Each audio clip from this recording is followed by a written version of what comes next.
Good evening. I'm reporting live from the 2026 Grammy red carpet, but tonight, the truth we're investigating doesn't start in Hollywood. It starts in the humble pews and humid gymnasiums of the South.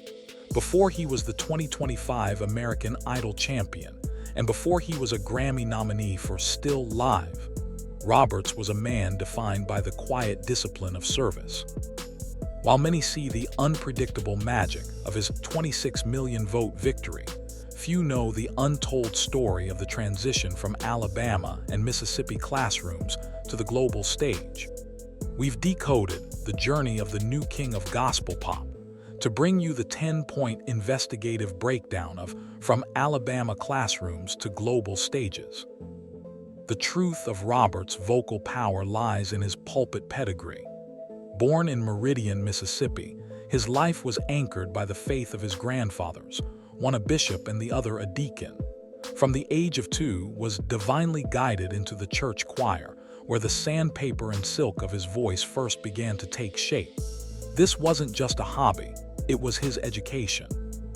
He spent his early years absorbing the church-bred conviction of gospel and soul, covering icons like the Temptations and Michael Jackson for his congregation.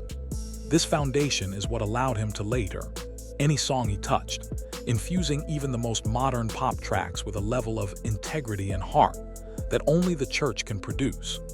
Backstage, he still credits those early Sundays for the Mississippi deep breathing that fuels his stadium-sized vocals today.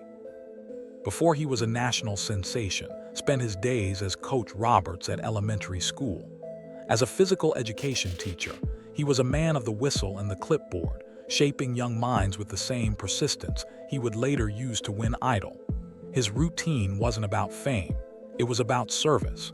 He told me backstage that the gym floor was his first global stage, where he learned the art of connection and the importance of a clear spirit. The discipline of the Alabama and Mississippi classrooms taught him how to handle the hiccups of life with grace.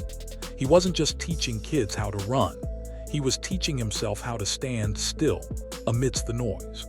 This grounded background is why he currently remains unapologetically, even as a multi-millionaire Netflix star. The untold story of his rise is actually a story of rejection. Roberts auditioned for American Idol twice before his historic win in 2025. The first time, he was told he was too young. The second time, he was rejected because he didn't have a backup song. Many would have seen these as shadows of failure, but they were divine redirections. He took the constructive criticism and used it for his gain, spending years sharpening his silk and sandpaper texture. This persistence is the secret engine of his career. When he finally walked into the season 23 audition and sang Rick James' Mary Jane, he wasn't just a singer, he was a survivor. Those two no's were the fire that tempered the integrity of the artist we see today. When chose to audition with Mary Jane, he effectively shattered the industry blueprint for a gospel singer. It was a shocking move of independence that signaled to the world he would not be boxed in. He knew that Lionel was familiar with Rick James' work, and he wanted to prove his versatility from day one. By blending the grit of his soul roots with the silk of a pop classic, he decoded the secret to a universal appeal. This performance wasn't just a viral hiccup, it was a declaration of sovereignty. It proved that a coach from Meridian could insert himself into any genre and make it his own. This audition was the technical foundation for the 26 million votes that would eventually crown him the king of gospel pop. Throughout the top 8 and the grand finale, Roberts was carrying a magnificent secret, the birth of his youngest daughter, Grace, just days before his performance, being a girl dad too, and is the truth behind his soulful bliss. He told me backstage that every time he hit a high note, he was singing for their bankable future.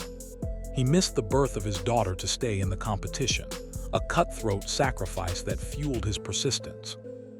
This hierarchy of values, family over fame, is what makes his brand recession-proof in 2026.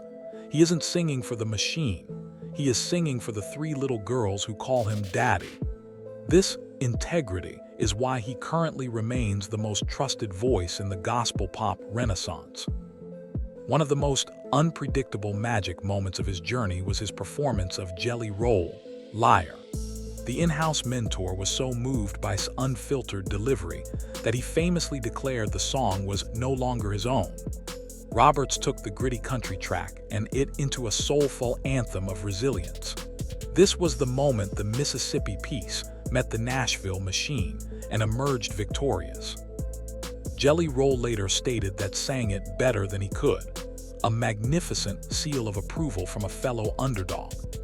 This performance proved that sandpaper and silk vocals were a force of nature, capable of shattering genre boundaries and creating a divinely guided connection with millions of viewers. Following his win, released a cover of Tom Odell's Heal, which debuted at #1 on the Billboard Hot Gospel Songs chart. But the truth of the track was the original third verse wrote himself. He turned a pop ballad into a digital ministry, proving his sovereignty as a songwriter. This track wasn't just a commercial ROI, it was a testimony. It resonated with a nation looking for space and stillness in a world of noise. By adding his own unfiltered lyrics, showed that he was a universal artist who could decode the emotional needs of his audience. Heal became the anthem for a new generation of soul music, proving that integrity, hard work, and heart are the only things that truly matter in the road to the throne. As the rumors of his wealth grew, the truth emerged about his massive $13.5 million Netflix deal for his upcoming docuseries. This deal provided him with the financial leverage to stay independent and unapologetically. He doesn't have to participate in the robotic celebrity culture because his bankable future is already secure. He has used this shield to protect his Mississippi peace, declining opportunities that don't align with his spirit. He told me backstage that he'd rather stay grounded in Meridian than chase a luxurious lifestyle that costs him his soul. This sovereignty is what allowed him to politely decline the laurel key to the city and maintain his integrity as a coach of the people. On November 7, 2025, it was announced that Roberts and Jonathan received a Grammy nomination for Still Live. This magnificent milestone is the seal of approval for his gospel pop crown. He told me backstage that is more than a collaborator, he is a brother in the conviction. Their divine partnership is the blueprint for the music wants to make moving forward, raw, church-bred, and entirely authentic. This nomination has decoded the future of his career, proving that his sandpaper and silk texture is being respected by the highest levels of the machine. He is walking into the CryptoCom arena tonight with his head up, a magnificent reminder that the whistle was just the beginning. The final truth of Roberts' untold story is that he never truly left the classroom. Even as a global superstar, he remains a mentor to the children of Meridian and Alabama. He told me that his routine still involves school visits and prayers, ensuring his name stays clear and his spirit stays right. He has shown the world that you can reach the global stage without losing the integrity of the classroom. He is the new king of gospel pop, but he is also still the PE teacher who showed us all that faith, hard work, and heart are the only things that truly matter. His journey is a magnificent blueprint for the modern underdog, proving that you can face the shadows and emerge as a king with your head up.